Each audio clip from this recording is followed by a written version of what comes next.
For Brian and Jim, this is a dream come true.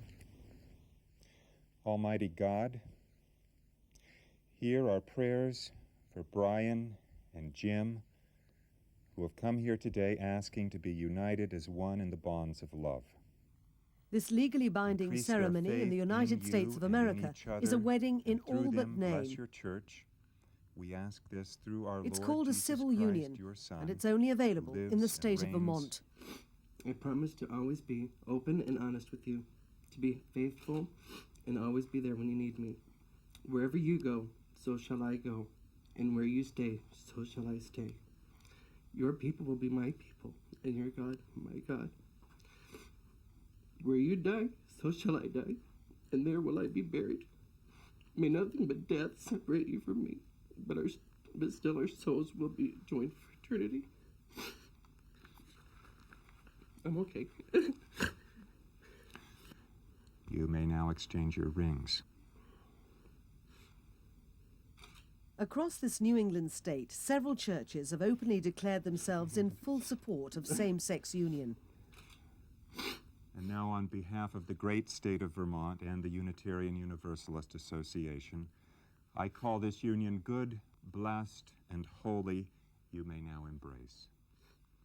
Many people believe it's wrong to condone relationships like this, but as the Reverend Kowalski points out, times change.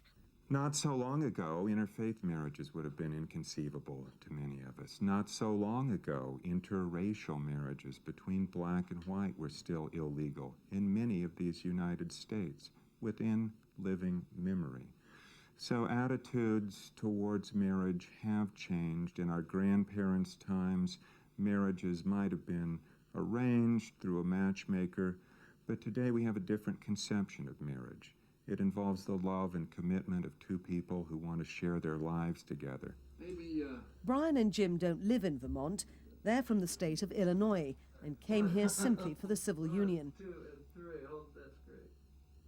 If they did live here, they'd be entitled to hundreds of benefits as a civil union couple, including rights of inheritance and the adoption of children.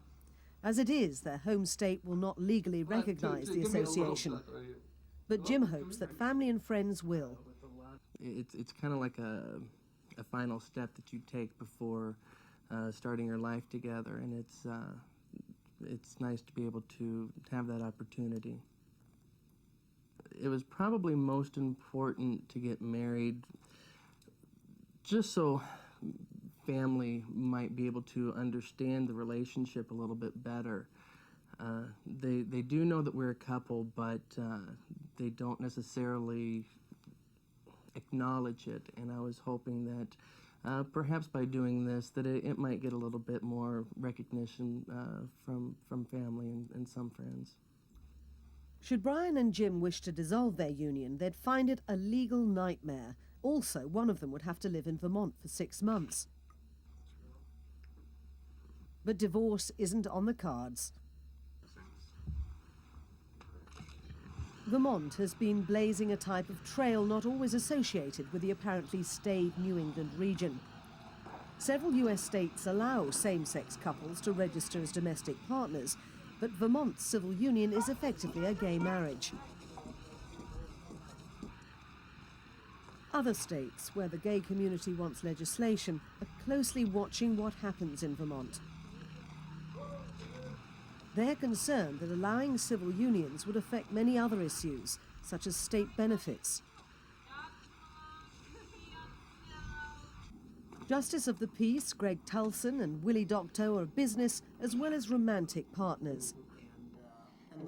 They left California to convert the Moose Meadow Lodge into a guest house and chapel. Greg performs civil union ceremonies which Willy says benefit everyone. Other businesses in the area have benefited. Restaurants, florists, caterers, musicians, justices of the peace and ministers, churches. It's just been a snowball of benefits to so many parts of the state, and it has brought in a lot of people who would have never considered coming to Vermont. There's no gay scene here in Burlington. The one gay bar keeps a discreet profile. Unlike flamboyant California or big cities like Boston and New York, this wealthy rural community is deeply conservative. So it's not surprising that there's opposition to civil unions. Take Back Vermont is the slogan of anti-homosexual marriage groups. Local Republican leaders like George Schiavone say they're not homophobic, but the law must be repealed.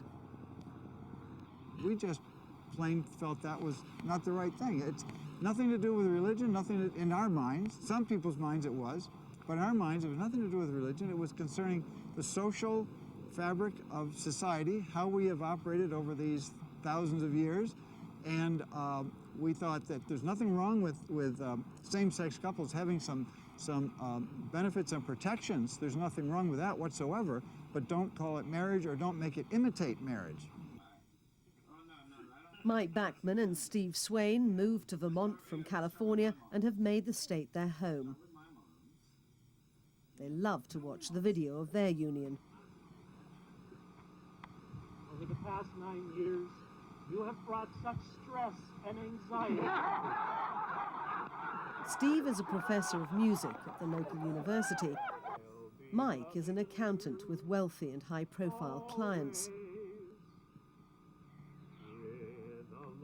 They were together for many years, waiting for a law like Vermont's to be passed.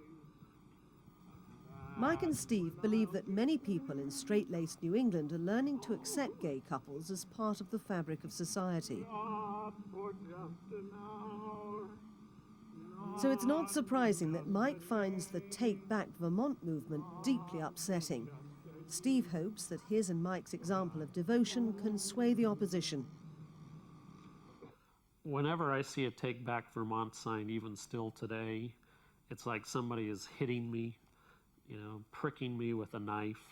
It says to me, I don't value you and your family. And it's in your face, and to me it's a very ugly, nasty message, and you still see them out there. These people who, it appears, are so vicious really are humans themselves, and they have needs that obviously aren't being fulfilled, and hopefully in living our lives as openly and as lovingly as we can, maybe we'll show them that their hostility may be misplaced.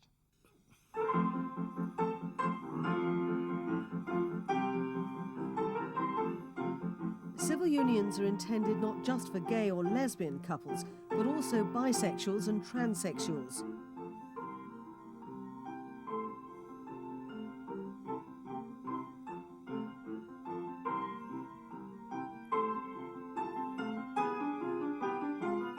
We feel very welcomed here in Woodstock. It's never really felt out of place.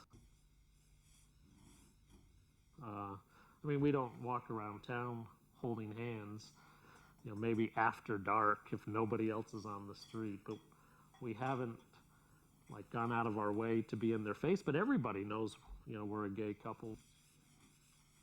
Well, and back to this thing about holding hands, I think, one, you have to understand New England. People in New England don't hold hands as frequently as people, say, in the West, which is where we come from. They basically want their own privacy, and they value that privacy for others. Couples like Mike and Steve hope that where Vermont has led the way, the rest of the USA will follow.